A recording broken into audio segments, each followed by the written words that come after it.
দর্শক শ্রোতা, আমরা দেখেছি বা আমরা অনেকে এই সিস্টেমটা অবলম্বন করি ফ্যামিলির সার্বিক চাহিদা পূরণের জন্য।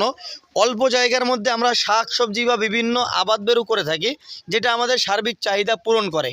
কিন্তু আমরা যদি এক হাত জায়গা বা এক হাত জায়গার কমে আমরা যদি 8-10 কেজি বা 1 মণ পেঁয়াজ রসুন আবাদ করতে পারি, তাহলে কেমন হয়?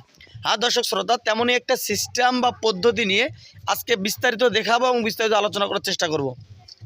দর্শক শ্রোতা, আপনারা দেখতে পাচ্ছেন এখানে একটি বস্তা রয়েছে।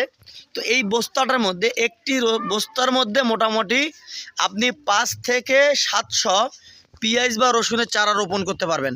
দর্শক শ্রোতা, আপনারা দেখতে পাচ্ছেন আমরা আমাদের নতুন পদ্ধতিতে চাষ করেছি, আলহামদুলিল্লাহ সুন্দর রসুন হচ্ছে। কিন্তু আসলে আপনারা চাইলে এই সিস্টেমে বাড়ির সার্বিক চাহিদা পূরণের লক্ষ্যে এবং যদি আপনার জায়গা থেকে থাকে তাহলে অল্প জায়গার মধ্যে বিক্রয় করার জন্য অথবা বাজারের চাহিদা পূরণের জন্য আপনি আবাদ বেরু করতে পারেন।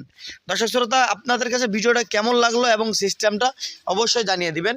আর নতুন সিস্টেমে আমরা চেষ্টা করতেছি যে কিভাবে অল্প জায়গার মধ্যে আপনার পেঁয়াজ বা রসুন আবাদ করা যায়।